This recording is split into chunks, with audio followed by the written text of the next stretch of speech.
Hello नमस्कार दोस्तों, स्वागत है आप सभी का teaching bye Amarjeet sir YouTube channel पर। यहाँ हम आपकी तैयारी को नेक्स्ट लेवल तक लेकर जाएंगे। चाहे आप UPSC, PCS, SSC, railway defence है, किसी भी कॉम्पिटेटिव एग्जाम की प्रिपरेशन कर रहे हो तो शुरू करते हैं आज के सेशन को सिंपल एक्सप्लेनेशन और एग्जाम ओरिएंटेड अप्रोच के साथ में। So let's begin. जैसा कि आपने देखा था मॉडर्न हिस्ट्री के अंदर हमने जो प्रीवियस 6 क्लास थी उनके अंदर हमने इंपॉर्टेंट क्वेश्चन को डिस्कस कर लिया था, एग्जाम के रेलेवेंट में जो भी इंपॉर्टेंट टॉपिक्स थे।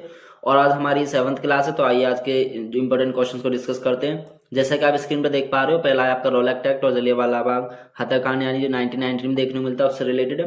पहला क्वेश्चन आपसे पूछा है कि किसके विरुद्ध में मतलब किसके विरुद्ध विरोध प्रकाशन के अभिप्राय के रूप में रविन्द्रनाथ टैगोर जी ने अपनी जो नाइट की पदवी थी उसको मतलब कि त्याग दिया था, जो ब्रिटिश सरकार द्वारा उनको दी गई थी। तो बंगाल विभाजन में, या 1910 का जो प्रेस एक्ट होता है उसमें, या जलियांवाला बाग हत्याकांड के अंदर, या नमक कानून के अंदर।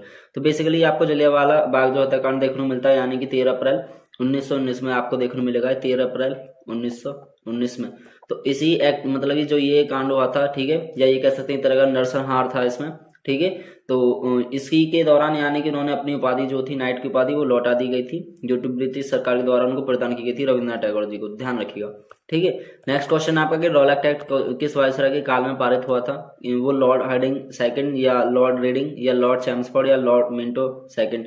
तो बेसिकली जो रॉलेट एक्ट पारित हुआ था वो देखने को मिलेगा आपको 1916 से लेकर 1921 के काल में, ठीक है। 1916 से लेके 1900 काल में। और ये किसके काल में आपको देखने को मिलता है? लॉर्ड चैम्सफोर्ड के काल में आपको देखने को मिलेगा, ठीक है। लॉर्ड चैम्सफोर्ड, इसमें सी वाला आपका ऑप्शन करेक्ट हो जाएगा, ठीक है। 1916 से और 1921, ये चीज ध्यान रखिएगा, ठीक है।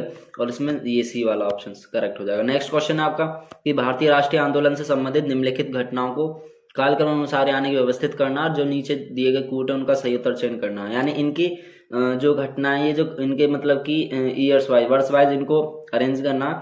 ऑप्शंस में आप देख सकते हो, सबसे पहले दिया हुआ आपका रॉलेट एक्ट 1919 का, दूसरा दिया हुआ रॉलेट सत्याग्रह 1919 का, फिर भारतीय राष्ट्रीय कांग्रेस का जो अमृतसर अधिवेशन देखने को मिलता है 1919 का वो, फिर उसके बाद में जलियांवाला बाग हत्याकांड जो देखने को मिलता है 1919 का वो। तो सबसे पहले अगर इनके मतलब कि अकॉर्डिंग टू क्वेश्चंस अगर हम घटनाओं का मतलब कि क्रम लगाएं तो सबसे पहले आपको रॉलेट एक्ट 1919 को देखने को मिलेगा, ठीक है। तो पहले वाले में आपको ये देखने को मिलेगा। फिर उसके बाद में, और ये जो रॉलेट एक्ट यानी जो रॉलेट अधिनियम 1919 का था, ये आपको मार्च में देखने को मिलता है, मार्च 1919 में। नेक्स्ट उसके बाद में रॉलेट सत्याग्रह देखने को मिलता है 1919 में, जो कि 6 अप्रैल, ठीक है, 6 अप्रैल 1919 में देखने को मिलेगा, सेकंड वाला हो जाएगा। उसके बाद में जलियांवाला बाग हत्याकांड देखने को मिलता है 1919 में, जो कि 13 अप्रैल को देखने को मिला था, ठीक है, 13 अप्रैल 1919 में। तो यानी कि 1 के बाद में आपका 2 ऑप्शन, फिर 4, और उसके बाद में लास्ट में आपको देखने को मिलता है भारतीय राष्ट्रीय कांग्रेस का जो अमृतसर अधिवेशन आपको देखने को मिलता है। और ये कब देखने को मिला था? लगभग यानी 26-30 दिसंबर, 26 से 30 दिसंबर के दौरान में देखने को मिलता है। और कब? 1919 में। तो ध्यान रखिएगा। तो 1 2 4 3 आपका सीक्वेंस देखने को मिलेगा, ऑप्शन में आप चेक कर सकते हो। 1 2 4 3 1 2 4 3 आपका बी वाले ऑप्शन में देखने को मिलेगा, ठीक है। नेक्स्ट है असहयोग आंदोलन से रिलेटेड। पहला क्वेश्चन दिया हुआ कि चौरी चौरा जो मतलब कि ये किस जनपद में आपको मतलब ये देखने को मिलेगा? तो चौरी चौरा बेसिकली ये कांड था, ठीक है। और इसकी वास्तविक तौर पे बात करें तो ये आपको जो देखने को मिलेगा 4 फरवरी 1922 में ये देखने मिलेगा, ठीक है। जो चोरा चोरी कांड हुआ था 4 फरवरी 1922 में। और इसकी मैं बात करूं तो ये यूपी में एक डिस्ट्रिक्ट है, ठीक है, यूपी के अंदर जिला है जिसका नाम है गोरखपुर, ठीक है। यूपी के अंदर डिस्ट्रिक्ट है गोरखपुर। तो गोरखपुर के जिले में ही मतलब गोरखपुर के अंदर ही जो चोरा चोरी नामक स्थान है, इसकी हम बात करें तो यहाँ पे क्या हुआ था कि एक किसानों का जुलूस चल रहा था और उस पे मतलब कि गोली चला दी थी। और उसमें फिर हुआ क्या था कि मतलब कि किसान वहां से भड़क उठे थे और उसके बाद में उन्होंने थाने वगैरह में आग लगा दी थी। और इसमें लगभग यानी जो 23 यानी 23 जो सिपाही थे उनकी मृत्यु हो गई थी उसके अंदर। और इसी घटना को मतलब कि चोरा चोरी कांड के नाम से मतलब कि प्रसिद्ध किया गया है। और इसमें आपको ये गोरखपुर देखने को मिलेगा, इसमें आपका बी वाला ऑप्शन करेक्ट हो जाएगा। नेक्स्ट क्वेश्चन है कि असहयोग आंदोलन के दौरान जो विदेशी वस्त्र के जलाए जाने पर किसने महात्मा गांधी को लिखा है कि यह एक निष्ठुर बर्बादी है? तो इसमें ऑप्शन में आपको देखने मिलेंगे मदन मोहन मालवीय, या रविंद्रनाथ टैगोर, या शौकत अली, या आपके मोतीलाल नेहरू। तो इनमें से बेसिकली कौन सा ऑप्शन आपको देखने को मिलेगा? तो वो रविंद्रनाथ टैगोर जी के द्वारा मतलब कि बताया गया है इनको कि महात्मा गांधी को मतलब लिखा है उन्होंने कि यह जो एक निष्ठुर बर्बादी है। क्योंकि जब असहयोग आंदोलन मतलब कि चल रहा था उस टाइम के बात है कि जब रविंद्रनाथ टैगोर जी ने जब विदेशी वस्त्रों को जला दिया था तो उनको यह बताया था मतलब कि अविवेकी तौर से कि यह तो एक निष्ठुर बर्बादी है, ठीक है, ऐसा कहा था। तो इसमें आपका ऑप्शन से यानी कि बी वाला देखने को मिलेगा, रविन्द्रनाथ टैगोर जी द्वारा कहा गया। नेक्स्ट क्वेश्चन आपका कि निम्नलिखित व्यक्तियों पर विचार कीजिए। इसमें कथन ए दिया हुआ और कथन बी दिया हुआ। कथन ए में दिया हुआ कि महात्मा गांधी जी द्वारा 1922 में असहयोग आंदोलन स्थगित कर दिया गया था, और कारण में दिया हुआ आपका कि इस स्थगन का CRC दास और एवं मोतीलाल नेहरू द्वारा विरोध किया गया था, ठीक है। तो ये दो स्टेटमेंट दी हुई हैं, इनमें आपको करेक्ट स्टेटमेंट को सिलेक्ट करना। तो बेसिकली इसमें जो आपको करेक्ट स्टेटमेंट देखने को मिलता है वो वैसे तो दोनों ही सही देखने को मिलते हैं, क्योंकि महात्मा गांधी जी के द्वारा 1922 में जो असहयोग आंदोलन था उसको स्थगित कर दिया गया था, ठीक है। और उसके बाद में जो स्थगन करने के बाद में जो विरोध करा गया था वो CRC दास और मोतीलाल नेहरू जी के द्वारा किया गया था, यानी ए और आर दोनों ही सही देखने मिलते हैं। लेकिन आर की बात करें तो ये एक ही व्याख्या कर रहा है, ठीक है, जो आर वाला है वो एक ही व्याख्या कर रहा है। तो ऑप्शंस में आपको देखने मिलेगा कि ए आर दोनों सही, परंतु आर एक ही व्याख्या, मतलब कि सॉरी ए जो मतलब एक ही व्याख्या नहीं कर रहा स्टेटमेंट है, तो आपका बी वाला करेक्ट हो जाएगा, ठीक है। ए आर दोनों सही, परंतु आर जो एक ही सही व्याख्या नहीं कर रहा, ठीक है। नेक्स्ट क्वेश्चन है आपका कि नीचे दो कथन दिए हुए हैं और एक को एक कहा गया, दूसरे को कारण कहा गया, ठीक है। पहले में आपको बताया कि रविन्द्रनाथ टैगोर ने नाइटहुड की उपाधि को त्याग दिया था, ठीक है। सेकंड में दिया हुआ कि वे जो थे असहयोग आंदोलन में, यानी कि दो असहयोग आंदोलन में, ये दो गलती से हो गया टाइपिंग में, असहयोग आंदोलन में भाग लेना चाहते थे। तो इन दोनों में से आपको कौन सा स्टेटमेंट देखने को मिलेगा कि वो मतलब असहयोग आंदोलन में भाग लेना चाहते थे, और क्या वो रविन्द्रनाथ टैगोर जी जो थे उन्होंने नाइटहुड की उपाधि त्याग दी थी? तो उन्होंने नाइटहुड की जो उपाधि थी वो त्याग दी थी, लेकिन वो असहयोग आंदोलन में भाग नहीं लेना चाहते थे। तो इसमें जो बी वाला यानी जो आर स्टेटमेंट है वो गलत हो जाएगा, केवल ए ही आपको सही देखने को मिलेगा। तो ऑप्शंस में आपको देखने को मिलेगा, पहले वाले में दिया हुआ आपका ए और आर दोनों सही, तो ये गलत हो गया। बी में आपका दिया हुआ ए और आर दोनों सही, ये भी गलत हो गया। सी में दिया हुआ ए सही है परंतु आर गलत है, तो आपको सी वाला ऑप्शन करेक्ट देखने को मिलेगा, ठीक।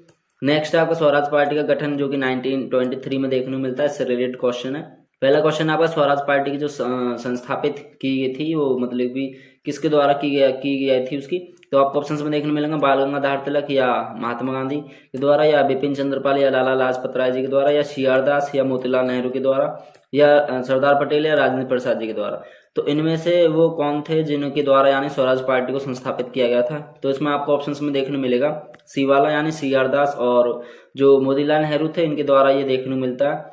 और इसकी मैं बात करूँ स्वराज पार्टी की स्थापना की, वो संस्थापित की यदि मैं बात करूँ तो बेसिकली जब असहयोग आंदोलन हो रहा था तो उसमें असफल होने के कारण जो स्वराज पार्टी की यदि हम बात करते हैं तो इसका गठन किया गया था, और इसमें CR दास और मोतीलाल नेहरू देखने को मिलते हैं, और जो कि कांग्रेस खिलाफत स्वराज पार्टी थी, ठीक है। इसका जो नाम था कांग्रेस खिलाफत स्वराज पार्टी आपको देखने को मिलेगी, तो इसमें सी वाला ऑप्शन करेक्ट हो जाएगा।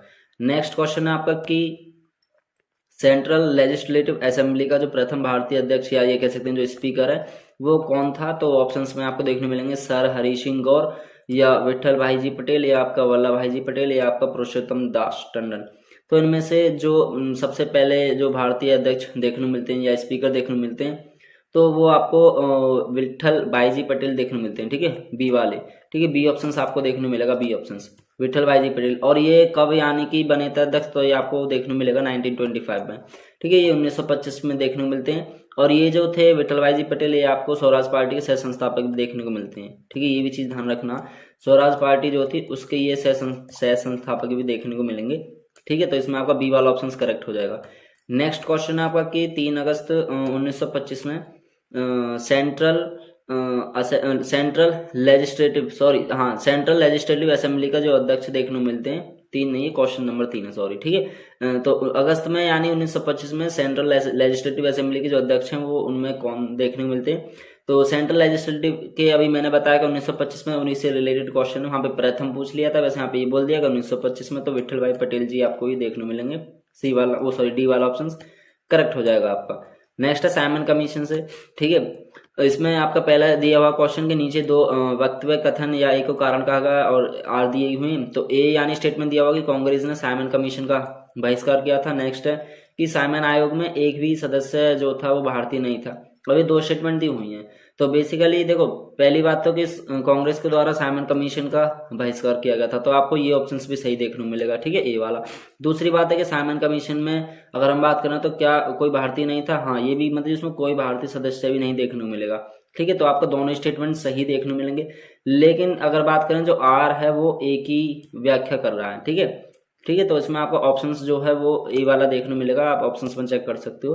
ठीक है, ए और आर दोनों सही हैं, लेकिन आर सही जो व्याख्या कर रहा है वो ए की कर रहा है। ठीक है, तो ए वाला ऑप्शन से आपका करेक्ट हो जाएगा। नेक्स्ट है आपका क्वेश्चन कि पंजाब केसरी की जो उपाधि थी वो किसको दी गई थी। ऑप्शंस में आप देख सकते हो, क्या वो भगत सिंह जी को दी गई थी, या रणजीत सिंह को, या लाला लाजपत राय जी को, या लाला हरदयाल जी को। तो जो ये उपाधि दी गई थी यानी पंजाब केसरी की, तो ये आपको देखने मिलेगी लाला लाजपत राय जी को। और ये कब, इसकी यदि मैं बात करूं तो 1865 से लेकर 1928 में इनकी मैं बात करूं तो ये पंजाब के मतलब कि एक प्रमुख राजनीतिक नेता थे। ठीक है, ये पंजाब के जो थे प्रमुख राजनीतिक नेता थे पंजाब के। ठीक है, ये भी चीज़ ध्यान रखनी है आपको। और उसी के टाइम पे जब ब्रिटिश राज के विरुद्ध मतलब कि जो स्वतंत्रता आंदोलन मतलब कि उसका नेतृत्व इन्हीं के द्वारा किया गया, और उसी के दौरान इनको यानी कि पंजाब केसरी की उपाधि भी दी गई थी। तो आपको ऑप्शन से यानी कि सी वाला देखने को मिलेगा। ठीक, नेक्स्ट क्वेश्चन है कि नेहरू रिपोर्ट तैयार जो की थी वो किसके द्वारा आपको देखने को मिलेगी। नेहरू रिपोर्ट जो तैयार की गई थी वो A M Nehru ji, M L ठीक है, एम एल नेहरू जी के द्वारा वो आपको देखने को मिलेगी। ठीक है, जब साइमन कमीशन 1920 में 1927 में आपको देखने को मिलता, तो उसी के रेस्पेक्ट में 1928 में जो ये रिपोर्ट थी नेहरू रिपोर्ट, इसको तैयार किया गया था। ठीक है, और बेसिकली इसमें बात करें तो इसमें जो सदस्य देखने मिलते हैं 2 तो मुस्लिम थे। ठीक है, और बाकी एक अध्यक्ष सहित जो 9 लोग इसमें टोटल देखने मिलते हैं, समिति के सदस्य आपको इसमें देखने को मिलेंगे। नेक्स्ट आपका कि कांग्रेस का जो लाहौर अधिवेशन देखने को मिलता है या पूर्ण स्वराज प्रस्ताव जो कि 1929 में देखने को मिलता, उसका आपका पहला क्वेश्चन दिया हुआ कि भारतीय राष्ट्रीय कांग्रेस के लाहौर अधिवेशन 1929 के अध्यक्ष जो थे वो कौन देखने को मिलते हैं। अबुल कलाम आजाद देखने को मिलते हैं, या जवाहरलाल नेहरू, या राजेंद्र प्रसाद, या सुभाष चंद्र बोस। तो इनमें से वो कौन अध्यक्ष रहे थे जब भारतीय राष्ट्रीय कांग्रेस के द्वारा लाहौर अधिवेशन मतलब कि हुआ था 1929 में। तो उसके अध्यक्ष आपको जवाहरलाल नेहरू जी देखने को मिलते हैं। ठीक है, 1929 में। और ये बात करें तो ये कांग्रेस का यानी कि वार्षिक अधिवेशन था, ये भी ध्यान रखना। ये जो अधिवेशन था ये मतलब कि कांग्रेस का वार्षिक अधिवेशन देखने को मिलता है उस टाइम का, वार्षिक अधिवेशन। ठीक है, और ये लाहौर में आयोजित किया गया था, ये भी ध्यान रखना। तो इसमें आपको ऑप्शन से यानी कि बी वाला करेक्ट हो जाएगा। नेक्स्ट क्वेश्चन है कि नियमांकन में से कौन सा 1929 में कांग्रेस के लाहौर अधिवेशन में पारित संकल्पन नहीं था। तो आपको देखने को मिलेगा जब यह अधिवेशन हुआ था तो उसमें क्या चीज नहीं थी, क्या भारत की विदेश नीति की घोषणा की गई थी, या मतलब नहीं की गई थी, या पूर्ण स्वराज के लक्ष्य की घोषणा की गई थी, या आपकी सवर्ण अवज्ञा आंदोलन जो प्रारंभ करने की तैयारी थी वो देखने मिलती है, या अस्पृश्यता उन्मूलन देखने मिलता। तो इसमें आपको अस्पृश्यता उन्मूलन देखने मिलता है, क्योंकि क्वेश्चन पूछा क्या, क्वेश्चन पूछा यही है कि 1929 में कांग्रेस के जो लाहौर अधिवेशन हुआ था उसमें शामिल नहीं था। तो उसमें जो शामिल नहीं था वो आपको ये देखने मिलता, जो अस्पृश्यता का उन्मूलन था वो शामिल नहीं था इसमें। ठीक है, नेक्स्ट क्वेश्चन आपको कि स्वतंत्रता का जो नया गृह तिरंगा पहली बार यानी कब लहराया गया था। तो आपको देखने मिलेगा क्या 31 दिसंबर 1928 में, या 31 दिसंबर 1929 में, या 31 दिसंबर 1930 में, या 31 दिसंबर 1931 में। तो 31 दिसंबर 1929 में देखने को मिलता है जब पहली बार यानी कि स्वतंत्रता का जो नया गृह तिरंगा हम बात करते हैं उसको लहराया गया था। ठीक है, ये भी ध्यान रखिएगा इसमें। तो आपका ऑप्शन से यानी कि बी वाला करेक्ट हो जाएगा।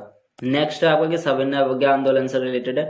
पहले स्टेटमेंट दी हुई है आपकी कि महात्मा गांधी जी द्वारा जो नमक आंदोलन था वो 1930 में चलाया गया था। और सेकंड है कि महात्मा गांधी का जो उद्देश्य था वो ये था कि गरीबों को नमक मुफ्त मिले यानी कि। और इसमें आपको स्टेटमेंट में ये बताना है कि इन दोनों में से कौन सा स्टेटमेंट आपको सही देखने को मिलता। देखो पहली स्टेटमेंट की बात करूं तो महात्मा गांधी जी द्वारा जो नमक आंदोलन वो वर्ष 1930 में ही चलाया गया था। तो यानी कि आपको पहला स्टेटमेंट सही देखने मिलेगा। लेकिन ये वाला अगर हम बात करें कथन जो आ रहा है कि महात्मा गांधी जी का ये उद्देश्य था कि क्या गरीबों को नमक मुफ्त उपलब्ध हो या उनको नमक जो मतलब कि फ्री में मतलब कि प्रोवाइड कराया जाए, तो ऐसा तो स्टेटमेंट नहीं दिया था उन्होंने। तो आपको केवल यही ऑप्शन सही देखने मिलेगा, लेकिन आर वाला गलत देखने मिलेगा। तो आप ऑप्शंस में चेक कर सकते हो। देखो पहले वाले में दोनों सही दिए हुए तो ये तो गलत हो जाएगा। नेक्स्ट आपका दिया हुआ कि क्या ए और आर दोनों सही हैं, परंतु आर देखो यहाँ पे भी गलत हो जाएगा दोनों। हाँ सी वाला सही हो जाएगा, ए सही है परंतु आर गलत है। तो यानी सी ऑप्शन आपको यहाँ पे करेक्ट हो जाएगा। तो ये चीज ध्यान रखिएगा। और इसके रिगार्ड में थोड़ा सा बता दूं, जब 6 अप्रैल 1930 में 6 अप्रैल 1930 में डांडी में जो नमक कानून जब तोड़ दिया था, तो ब्रिटिश जो थे उसमें मतलब ब्रिटिशों के द्वारा ये मतलब जो ब्रिटिश सरकार थी उन्होंने ये अवज्ञा अपनाई थी कि आंदोलन शुरू करने से पहले गांधी जी जो मतलब कि गांधी जी ने जो वायसराय इरविन थे उनके समक्ष में 11 मांग रखी थी। ठीक है, तो इसमें एक तो मांग ये भी थी कि नमक और एक नमक पर जो सरकारी कह सकते हैं जो टैक्स का एक अधिकार लगाया जाता है उसकी समाप्त करने की मांग की गई, और गरीबों को नमक जो है मुफ्त उपलब्ध कराने की भी करेगी। लेकिन स्टेटमेंट में पूछा क्या है कि ऐसा ये पॉसिबल हुआ यानी गरीबों को नमक जो उपलब्ध हो, तो आपको ऑप्शन से यानी सी वाला करेक्ट इसमें देखने को मिलेगा। नेक्स्ट है कि सविनय अवज्ञा आंदोलन के संदर्भ में आपको बताना है इनमें से कौन सा कथन सही है। ऑप्शन ए में दिया हुआ कि महात्मा गांधी जी को नमक कानून तोड़ने के विरोध में सजा नहीं दी गई थी। ठीक है, नेक्स्ट है कि मदन मोहन मालवीय देवदास गांधी को और एम के मुंशी को नमक कानून तोड़ने पर सजा दी गई थी। तो दो स्टेटमेंट आपको देखने को मिलेंगे, तो इसमें आपको कौन सा वाला सही देखने को मिलेगा। क्या महात्मा गांधी जी को जो नमक कानून था जब उन्होंने उसको तोड़ दिया था, क्या उसके विरोध में उनको सजा मिली थी? ठीक है, तो ये गलत है, ऑप्शन आपको सही देखने को नहीं मिलेगा। क्या मदन मोहन मालवीय देवदास या जो गांधी और एम के मुंशी को नमक कानून तोड़ने पर सजा दी गई थी? हाँ, ये आपकी बात यहाँ पे सही देखने को मिलेगी। ठीक है, क्योंकि जब 6 अप्रैल 1930 की यदि बात करें, 6 अप्रैल 1930 में देखने को मिलता है जब महात्मा गांधी जी ने कह सकते हैं डांडी या नौशहरा जिला गुजरात के अंदर, ठीक है गुजरात के अंदर, तो एक मुट्ठी नमक हाथ में लेकर सांकेतिक रूप से उन्होंने नमक कानून का उल्लंघन किया था। तो ये भी चीज ध्यान रखिएगा। तो इसमें आपका जो ऑप्शन है वो केवल 2 वाला करेक्ट हो जाएगा स्टेटमेंट में, तो केवल 2 ही आपको देखने को मिलेगा। ठीक है, तो only second option is correct. Next question है आपका कि नमक सत्याग्रह के समय गांधी जी को गिरफ्तार होने के बाद में जो आंदोलन नेता के रूप में उनका स्थान जो दिया था वो किसने लिया था? क्योंकि उस टाइम पे जब नमक सत्याग्रह आंदोलन चल रहा था तो उसमें गांधी जी को तो गिरफ्तार कर लिया था, उसके बाद में जो उनकी जगह कोई और नेता आया था तो वो कौन देखने को मिलता है? तो ऑप्शंस में आपको देखने मिलेंगे कि अब्बास तैयब जी या अबुल कलाम आजाद या जवाहरलाल नेहरू या वल्लभ भाई पटेल। तो अब्बास तैयब जी थे जिन्होंने मतलब गांधी जी की जगह उस आंदोलन को यानी कंटिन्यू रखा था, और ये देखने को मिलता है। ठीक है, उसके बाद में है नेक्स्ट क्वेश्चन कि आचार्य विनोबा भावे किस आंदोलन में भाग लेने के लिए पहली बार यानी कि प्रथम बार गिरफ्तार हुए थे? तो बारदौली आंदोलन में या चंपारण सत्याग्रह में या साविन्य अवज्ञा आंदोलन में के दौरान? तो जो ये आचार्य विनोबा भावे थे किस आंदोलन में देखने को मिलेंगे जब वो गिरफ्तार किए गए थे? तो साविन्य अवज्ञा आंदोलन में देखने को मिलते हैं। तो आपको ऑप्शंस में सी वाला करेक्ट हो जाएगा। ठीक, नेक्स्ट है कि लाल कुर्ती आंदोलन के जो नेता जाने जाते थे वो कौन जाने जाते थे? मौलाना आजाद या खान अब्दुल गफ्फर खां या मोहम्मद अली जिन्ना या इकबाल? तो वो खान अब्दुल गफ्फर खां वो देखने को मिलते हैं। ठीक है, जब सविनय अवज्ञा आंदोलन के दौरान जब मतलब कह सकते हैं जो उत्तरी पश्चिमी सीमांत के प्रांत में, ठीक है, तो उत्तरी पश्चिमी सीमा के प्रांत में जब ये आंदोलन चल रहा था तो उसका नेतृत्व अगर हम बात करें तो खान अब्दुल गफ्फर खान देखने को मिलते हैं, और उसमें खुदाई खिदमदार के नामक से ये मतलब एक संगठन था वो स्थापित किया गया था, ध्यान रखिएगा। ठीक है, तो ये खुदाई खिदमदार, ठीक है, खुदाई खिदम तगार, तो ये देखने को मिलता है। तो आपका इसमें ऑप्शन वो बी वाला करेक्ट हो जाएगा। ठीक है, खान अब्दुल गफ्फर खान ये देखने को मिलते हैं। नेक्स्ट क्वेश्चन है कि सन 1930 में कांग्रेस सरकार के विरुद्ध में जो प्रसिद्ध पेशावर कांड देखने को मिलता है उसका जो नायक था वो कौन देखने को मिलता है? जब 1930 में मतलब कि अंग्रेज सरकार के द्वारा ब्रिटिश गवर्नमेंट के द्वारा उसका विरोध किया गया था, ठीक है, पेशावर कांड के रूप में, तो उसका नायक कौन देखने को मिलता है? आपको ऑप्शंस में है जनरल बीसी जोशी या मेजर धन सिंह थापा या वीर चंद्र सिंह गढ़वाली या प्रेम सिंह नेगी। तो इनमें से कौन वो आपको देखने मिलेंगे जो 1930 में जो कि 1930 में जब ब्रिटिश सरकार के विरुद्ध में एक प्रसिद्ध यानी कांड था जिसका नाम था पेशावर, ठीक है, जिसका नाम था पेशावर कांड। तो उसका जो नायक देखने को मिलता है वो कौन देखने को मिलता है इसमें? तो वो थे यानी कि वीर चंद्र सिंह गढ़वाली। तो वीर चंद्र सिंह गढ़वाली यानी कि कह सकते हैं अंग्रेज सरकार के विरुद्ध जब ये कांड हुआ था तो उसी के ये यानी कि वीर नायक चंद्र सिंह गढ़वाली देखने को मिलते हैं। तो इसमें आपका ऑप्शन सी वाला करेक्ट हो जाएगा। ठीक है, तो इसका ऑप्शन सी करेक्ट हो जाए। तो ओवरऑल ये थे आज के हमारे लगभग यानी कि 21-22 क्वेश्चन जो भी इंपोर्टेंट क्वेश्चंस थे। बाकी जो आगे क्वेश्चन है वो हम नेक्स्ट क्लास में डिस्कस करेंगे। ठीक है, आई होप कि आपको सारे क्वेश्चंस अच्छे से समझ आए होंगे। आपका कोई भी डाउट है, कोई क्वेरी होती है तो आप कमेंट सेक्शन में उसका दीजिएगा, और इसका क्लास का रिवीजन करना, जितना रिवीजन करोगे उतना आपके लिए बेटर है, एग्जाम में लंबे समय तक उसको आप याद रख पाओगे। So thank you so much for watching this video. अगर यह वीडियो आपके लिए हेल्पफुल रहा हो तो हमारे साथ जुड़े रहिए, लाइक शेयर और सब्सक्राइब करें। मिलते हैं नेक्स्ट क्लास में, तब तक के लिए टेक केयर, ख्याल रखिएगा, जय हिंद।